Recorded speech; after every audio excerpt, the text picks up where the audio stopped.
रामपुर गांव की सुबह हमेशा की तरह धीमी और शांत थी। इसी गांव में दीनदयाल अपनी दो बेटियां रूपा और राधा के साथ रहती थी।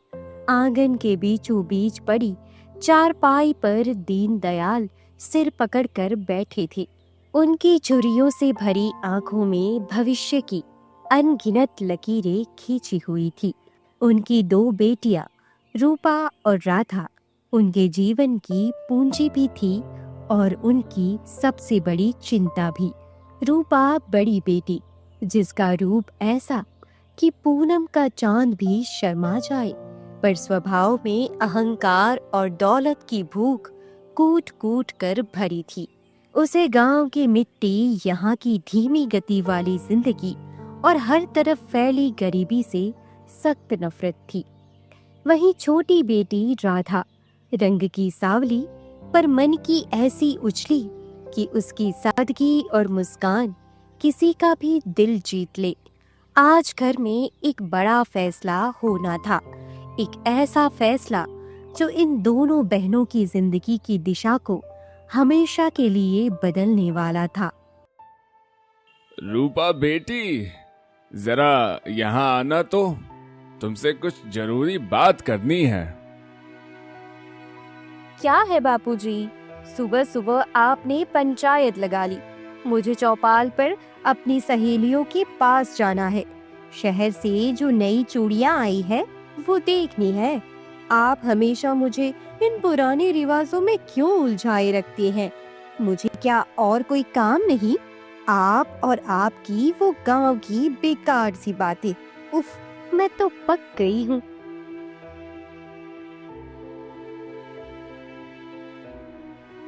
चूड़ियों से ज्यादा जरूरी बात है बेटी, मेरी जिंदगी का सवाल है। शहर के सबसे बड़े कपड़ा व्यापारी सेठ राम भरोसे का परिवार तेरा हाथ मांगने आया है। घर नहीं, सोने का महल है उनका। शहर की सबसे महंगी कोठी, दरवाजे पर 4-4 गाड़ियां, 20 नौकर चाकर। हमारी 7 पुश्तें भी इतनी दौलत का सपना भी नहीं देख सकती। मेरी तो यही इच्छा है कि तू हाँ कर दे। मैं अपनी गुड़िया को रानी की तरह बसने देखना चाहता हूँ। क्या सच बापूजी? सेठ राम भरोसे, वही जिनकी लाल वाली गाड़ी जब गांव से गुजरती है तो धूल का गुब्बार मीलों तक पीछा करता है। हाँ हाँ हाँ, मुझे ये रिश्ता मंजूर है।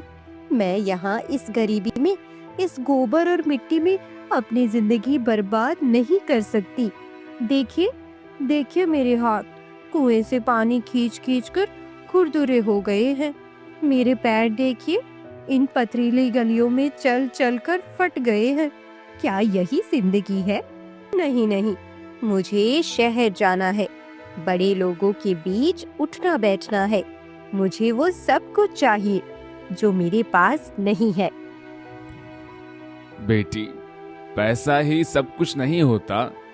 लड़के के बारे में सुना है कि मिजाज का बड़ा तेज है और संगत भी कुछ ठीक नहीं। घर परिवार देख, लोगों के संस्कार देख। पैसा तो हाथ का मैल होता है, आज है कल नहीं।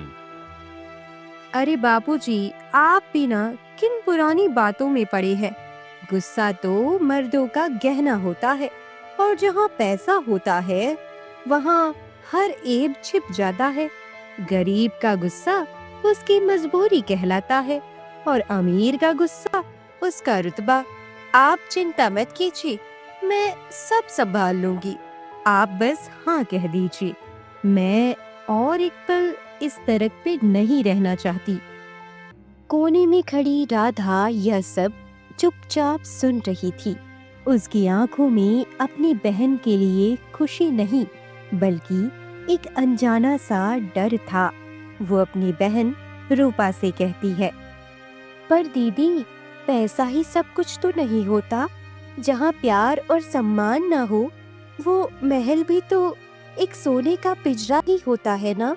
एक बार और सोच लो दीदी, क्या तुम उन लोगों के बीच खुश रह पाओगी जिन्हें तुम जानती तक नहीं। तू चुप कर। तू और तेरा ये फालतू का ज्ञान। तेरी दुनिया शुरू होती है इस चूल्हे से और खत्म हो जाती है खेतों की मेड़ पर। तू क्या जानेगी बड़े सपनों की कीमत? ये प्यार सम्मान के ढकोसले वो लोग करते हैं जिनके पास इतराने के लिए और कुछ नहीं होता। जब हाथ में दौलत की ताकत होती है ना, तो प्यार और सम्मान दोनों गुलामों की तरह पीछे पीछे चलते हैं। अब तो देखती जा, एक दिन तू इसी झोपड़ी में सड़ेगी और मैं महलों पर राज करूंगी, राज।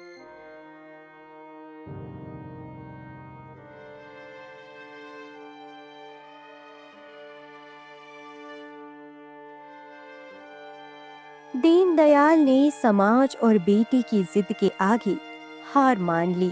रूपा की शादी बड़ी धूमधाम से सेठ राम भरोसे से करवा दी गई। बारात ऐसी थी कि पूरा गांव अपनी छतों पर चढ़कर देख रहा था। रूपा डोली में बैठकर ऐसे विदा हुई जैसे कोई योद्धा जंग जीतकर अपना इनाम लेने जा रहा हो। कुछ महीने गुजर गए। अब दीनदयाल को राधा की चिंता सताने लगी।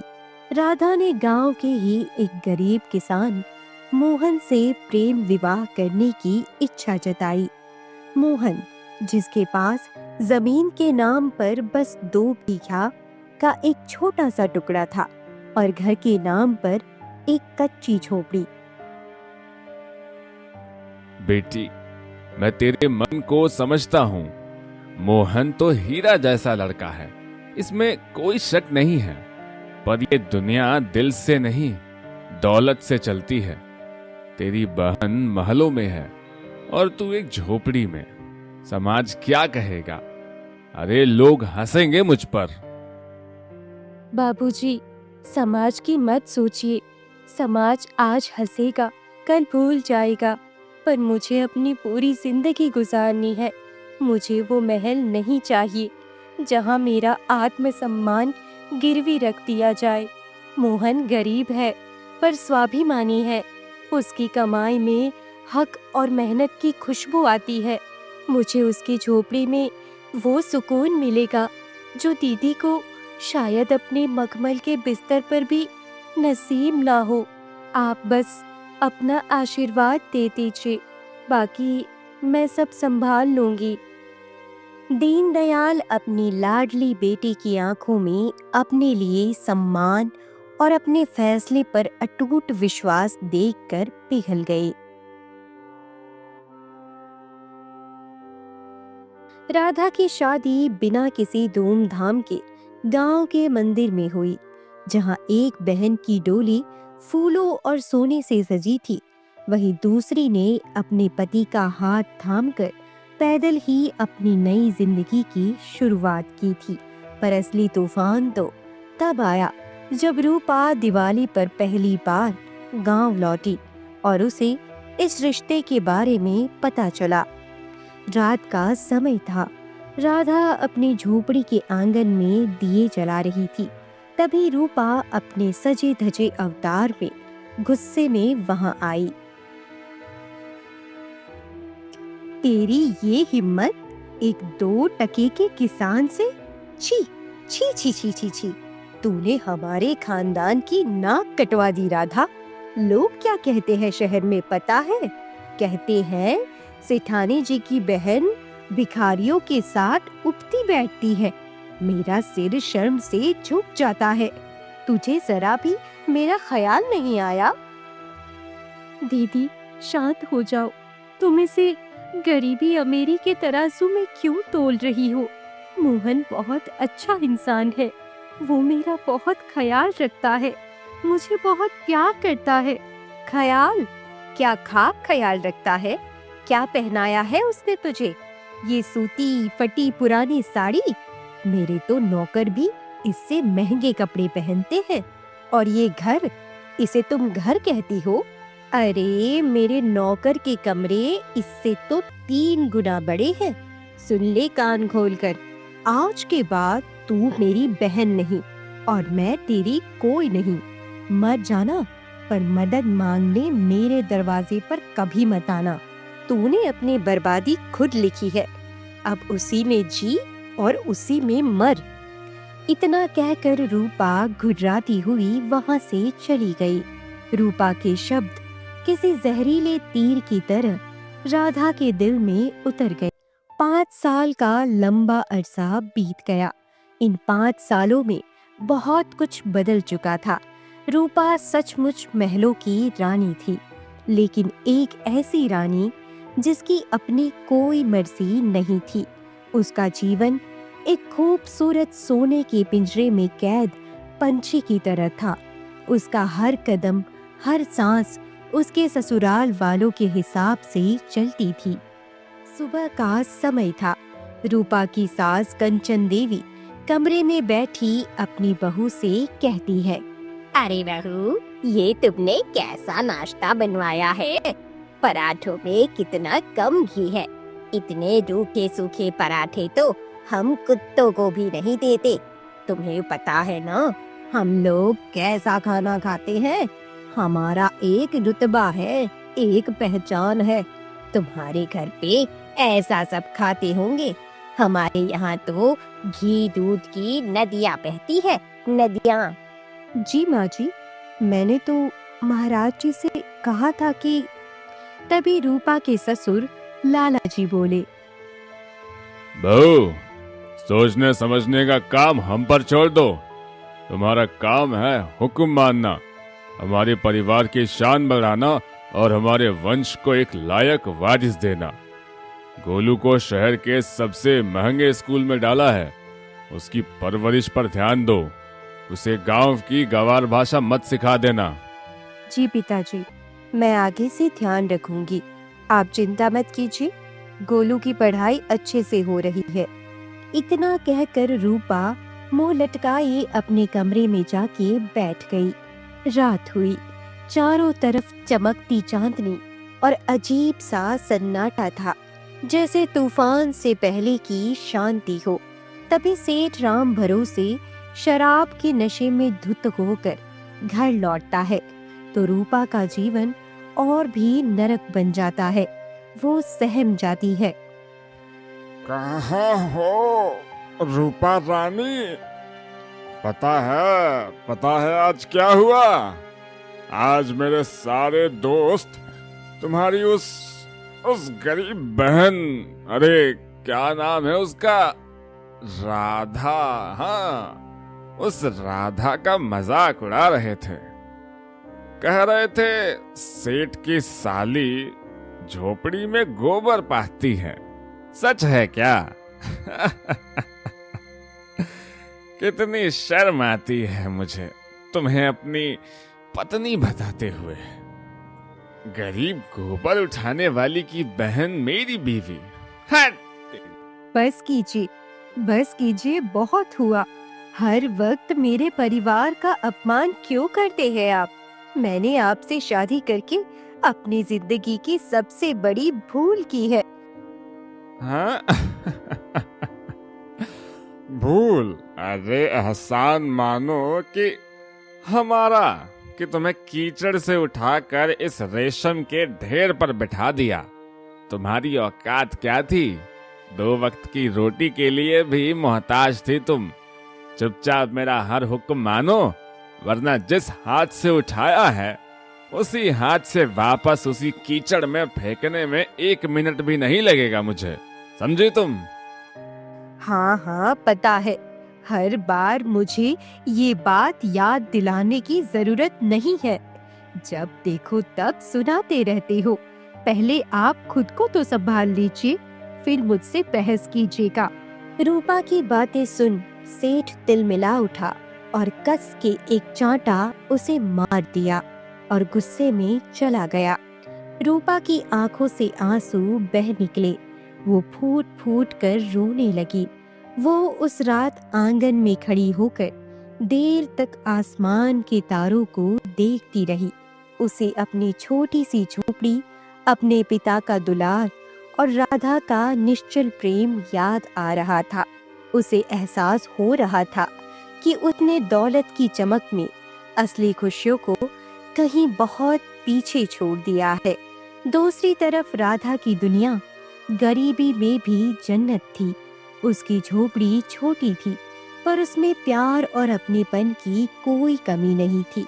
मोहन दिन भर खेतों में हाड़ तोड़ मेहनत करता और शाम को जब घर लौटता तो राधा और उसकी बेटी पिंकी का मुस्कुराता चेहरा देखकर अपनी सारी थकान भूल जाता।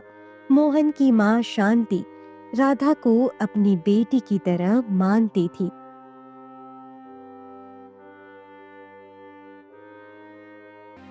राधा बेटी, तू जाकर पिंकी को देख ले, वो सो गई होगी।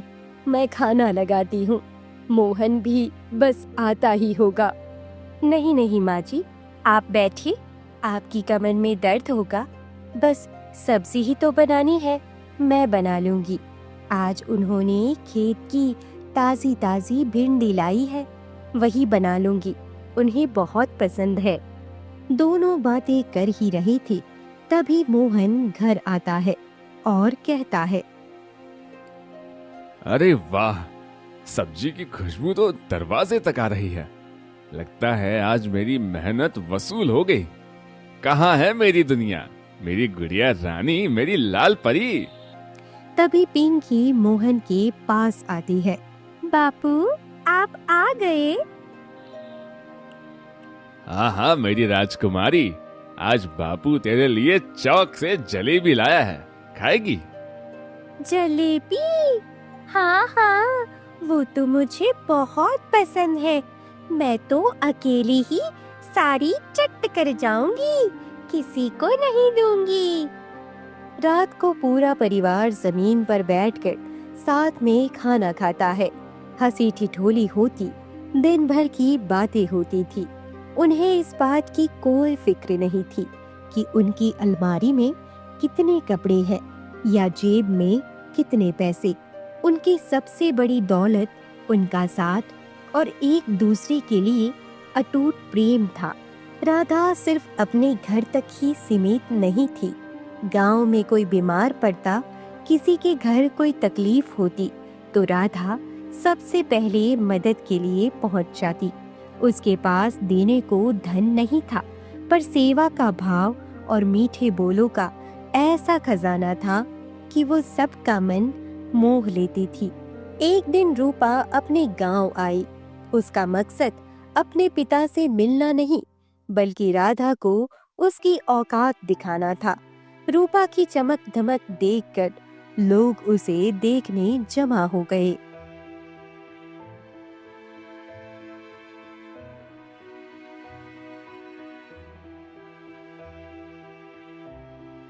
छी छी छी छी छी, इस बदबूदार जगह पर लोग रहते कैसे हैं? ये घर है या जानवरों का बाड़ा? मेरा तो यहाँ एक पल में ही दम घुट जाएगा। अरे दीदी, तुम इतने सालों बाद, आओ ना, आओ, अंदर आओ।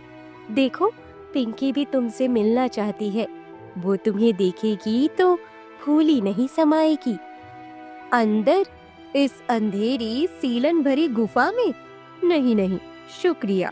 मैं तो बस ये देखने आई थी कि मेरी कही हुई बातें कितनी सच हुई, और मैं देख सकती हूँ अक्षरशः सच हुई है। तेरे चेहरे की चमक गायब हो चुकी है। तेरे हाथों में मेहनत के निशान है, और ये फटे कपड़े, यही है तेरे उस महान प्रेम का नतीजा। दोनों बहनें बातें कर ही रही थी, तभी मोहन खेत से घर लौटा। अपनी पत्नी का अपमान सुनकर उसका खून खौल उठा। उसने कहा, रूपा जी, अपनी जुबान को लगाम दीजिए। ये हमारा घर है, हमारी जन्नत है, और हम यहाँ बहुत खुश हैं और इज्जत के साथ रहते हैं, तो कृपया बिना बात की बातें न बनाएं। आप हमारे मेहमान हैं और मेहमान हमारे लिए भगवान का रूप होते हैं। इसलिए मैं ज्यादा कुछ कहूंगा नहीं, पर कोई मेरी धर्मपत्नी की बेइज्जती करे, ये मुझे बिल्कुल राज नहीं है। इज्जत? कौन सी इज्जत? 2 वक्त की रोटी के लिए दूसरों के खेत में मजदूरी करने को इज्जत कहते हो तुम? खैर, मैं तुम जैसे गवारों से बहस करके अपना कीमती वक्त बर्बाद नहीं करना चाहती। दीदी, आप ऐसा क्यों कह रही है? मेरे पति मेहनत करते हैं, पसीना बहाते हैं। इनकी भी उतनी ही इज्जत है जितनी आप लोगों की है। वो हमारी हर खुशी का, जरूरतों का ख्याल रखते हैं। और हम गरीब जरूर है, पर हमारा दिल बहुत बड़ा है। और दीदी, हमारे सीने में भी वही दिल धड़कता है जो आपके सीने में धड़कता है। तो हम सब अलग कैसे हुए? ओह हो, छोटे लोगों के साथ रहते रहते बहुत बड़ी बड़ी बातें सीख गई हो तुम। खैर, मुझे क्या, मैं तो बाबा से मिलने आई थी। सोचा तुम्हारे हाल चाल भी देख ही लेती हूँ। तो सर, अपनी इस गरीबी में मैं चलती हूँ। यह कहकर रूपा पैर पटकती हुई चली गई। राधा वहीं खड़ी पत्थर की मूरत बन गई। आज पहली बार उसे अपनी गरीबी एक अभिशाप की तरह लग रही थी। वो रात भर रोती रही। मोहन उसे समझाता रहा, पर बहन के दिए जख्म बहुत गहरे थे। राधा, अब तुम चुप भी हो जाओ। कब तक रोती रहोगी तुम? तुम तो जानती हो ना कि तुम्हारी बहन कैसी है। ये स्वभाव है उसका। भूल जाओ, उन बातों को भूल जाओ। पर क्यों हर बार ये बेइज्जती, ये ताने क्यों? हमने किसी का क्या बिगाड़ा है जो ईश्वर हमें इतनी सारी कठिनाइयां देते हैं? क्या उन्हें हम पर जरा भी दया नहीं आती? ऐसा बात नहीं है भाग्यवान। ईश्वर सब जानता है। और तुम चिंता मत करो। जब तक वो राधा मोहन है, तब तक इस राधा मोहन का कोई कुछ नहीं बिगाड़ सकता। चलो, अब सो जाते हैं। मोहन की बात सुनकर राधा को राहत मिली। दोनों सो गए। समय ऐसे ही बीतता गया। दिवाली का त्योहार सिर पर था। पूरा गांव रोशनी और उमंग में डूबने की तैयारी कर रहा था, पर राधा के घर घोर उदासी और अंधेरा था। उस साल सूखे की वजह से फसल पूरी तरह बर्बाद हो गई थी। घर में अनाज का एक दाना नहीं था। पिंकी रोज अपनी माँ से नए कपड़े, मिठाई और पटाखों के लिए पूछती, और राधा के पास अपने आंसुओं के सिवा कोई जवाब नहीं होता था। रात के समय राधा मोहन से, सुनिए जी, पिंकी बार बार कपड़े और मिठाई के बारे में पूछती है। आखिर मैं कब तक उसे टालती रहूंगी? दूसरे बच्चों को देखकर उसका भी तो मन करेगा ना, अच्छा खाना, दिए जलाना। हाँ, मैं समझ सकता हूँ, पर क्या करूं? ईश्वर परीक्षा ले रहे हैं। आज भले ही हमारे घर पर दुखों का अंधेरा छाया है, पर एक दिन सुख की ज्योति जरूर जलेगी। बस तुम मुझ पर भरोसा रखो। मैं करता हूं ना कुछ। दिवाली से ठीक 2 दिन पहले की दोपहर राधा अपने सूखे वीरान खेत के पास एक पत्थर पर बैठी अपनी किस्मत को कोस रही थी। तभी उसकी नजर एक बूढ़े असहाय आदमी पर पड़ी, जो गर्मी और प्यास से बेहाल होकर जमीन पर गिरने ही वाला था। बेटी, एक घोट पानी मिलेगा? सुबह से एक दाना भी पेट में नहीं गया। प्यास के मारे मेरी जान निकल रही है। मेरी मदद करो बेटी, मदद करो। राधा अपनी सारी तकलीफें भूलकर दौड़ पड़ी। वो पास के कुएं से अपने छोटे मटके में पानी भर लाई और उस बूढ़े आदमी को अपने हाथों से पिलाया। फिर उसे याद आया कि उसने अपनी और पिंकी के लिए आज के खाने के लिए बस एक सूखी रोटी रखी थी। उसने एक पल भी संकोच नहीं किया और वो रोटी उस बूढ़े के आगे कर दी। बाबा, आप ये रोटी खा लीजिए। आप बहुत भूखे लग रहे हो। पर बेटी, ये तो तेरे हिस्से की रोटी है। मैं कैसे? अरे बाबा, आप मेरी चिंता मत कीजिए, मेरा गुजारा हो जाएगा। आप खाइए। तेरे घर में दाना नहीं, पर तूने अपना निवाला भी मुझे दे दिया। तू धन्य है। मैं तो परीक्षा ले रहा था और तू उसमें बिल्कुल सफल हुई। मैं कोई साधारण भिखारी नहीं हूँ बेटी। मैं तेरी दया और निस्वार्थ सेवा से बहुत प्रसन्न हूँ। मांग बेटी, तू आज से जो मांगेगी वो तुझे मिलेगा। मैं तुझे तेरी बहन से भी 1000 गुना अमीर बना सकता हूँ। बोल, क्या तुझे सोने और हीरो से भरा महल चाहिए? एक पल के लिए राधा की आंखों के सामने रूपा का घमंडी चेहरा, उसकी महंगी साड़ी और उसके कहे हुए कड़वे बोल घूम गए। एक पल को उसके मन में भी लालच की एक लहर उठी, लेकिन अगले ही पल उसे अपनी बेटी पिंकी का भोला चेहरा, मोहन का प्यार और अपनी सास का आशीर्वाद याद आ गया। हे बाबा, अगर आप सच में मुझ पर प्रसन्न है तो मुझे धन दौलत का लालच नहीं है। मुझे वो महल नहीं चाहिए जहाँ इंसानियत और प्यार की कोई कीमत ना हो। आप बस मुझे इतना वरदान दीजिए कि मेरे हाथ हमेशा देने वाले बने, लेने वाले नहीं। मेरी मेहनत कभी बेकार न जाए और मेरे खेत में इतनी फसल हो कि मेरा परिवार और मेरे गांव का कोई भी इंसान कभी भूखा न सोए। मुझे बस इतनी शक्ति और सामर्थ्य दीजिए कि मैं हमेशा जरूरतमंदों की और दिन दुखियों के काम आ सकूं। बूढ़ा आदमी, जो स्वयं प्रभु लक्ष्मी नारायण के ही रूप थे, वो स्नेह से बोले, तथास्तु बेटी, तेरा संतोष और तेरी परोपकार की भावना ही तेरी सबसे बड़ी दौलत है। मैं तुझे यह एक दिव्य पत्ता देता हूँ। इसे अपने सूखे खेत के बगीचे में बो देना। यह तेरी हर एक नेक इच्छा को पूरा करेगा। यह कहकर वह बूढ़े बाबा अंतर ध्यान हो गए। राधा ने कांपते हाथों से उस चमकते हुए पत्ते को उठाया और दौड़कर घर पहुंची। उसने मोहन को सारी बात बताई। दोनों पति पत्नी ने पूरी श्रद्धा और विश्वास के साथ उस पत्ते को अपने खेत में बो दिया।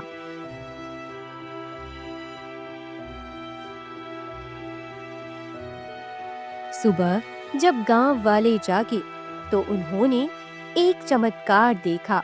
राधा और मोहन का जो खेत कल तक बंजर और वीरान था, आज वो हरी भरी लहलहाती सब्जियों और अनाज की फसल से भरा हुआ था। फल और सब्जियां इतनी ताजी और रसीली थी कि देखने वाले की आंखें तृप्त हो जाए। यह ईश्वर का साक्षात आशीर्वाद था। पर राधा और मोहन ने लालच नहीं किया। उन्होंने फसल का एक छोटा सा हिस्सा अपने परिवार के लिए रखा और बाकी सब कुछ गांव के उन गरीब परिवारों में बांटना शुरू कर दिया जिनके चूल्हे दिवाली पर ठंडे रहने वाले थे। राधा ने अपनी झोपड़ी के बाहर ही एक बड़ा चूल्हा जलाया और हर आने जाने वाले भूखे और गरीब के लिए खाना पकाना शुरू कर दिया। उसकी छोटी सी झोपड़ी एक अन्नपूर्णा का मंदिर बन गई थी। माँ, ये सब्जी और चावल किसके लिए है? हमने तो खा लिया, अब ये किसको देना है और क्यों? अरे, ये तो वो इमरती दादी है ना, उनके लिए।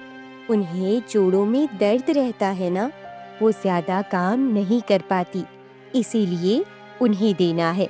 और बिटिया, जब हमारे पास जरूरत से ज्यादा हो तो हमें सबकी मदद करनी चाहिए, इससे प्रभु खुश होते हैं। अब तुम जाओ और दादी को देकर आओ। अरे वाह वाह, ये तो बड़ा मजेदार काम है। इससे प्रभु खुश होते हैं। तब तो मैं भी सबकी मदद करूंगी माँ।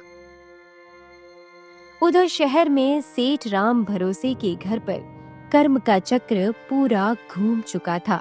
दिवाली पर ज्यादा पैसा कमाने की लालच में उसने अपने धूर्त मुनीम की सलाह पर अपना सारा पैसा, बंगला, जमीन और सब कुछ एक गैर कानूनी सट्टेबाजी में दांव पर लगा दिया था। सेठ जी, गजब हो गया, हम बर्बाद हो गए, सब कुछ लुट गया, हमारा सारा पैसा डूब गया और कोतवाल को भी इस सौदे की खबर लग गई है। वो किसी भी वक्त हमें गिरफ्तार करने के लिए यहाँ पहुंच सकता है। हाय दैया, मैं तो लुट गया, बर्बाद हो गया। मैंने तुझे कितनी बार कहा था, इस हराम की कमाई के चक्कर में मत पड़। अब क्या होगा? हमारी बरसों की इज्जत, हमारा नाम, सब कुछ मिट्टी में मिल गया।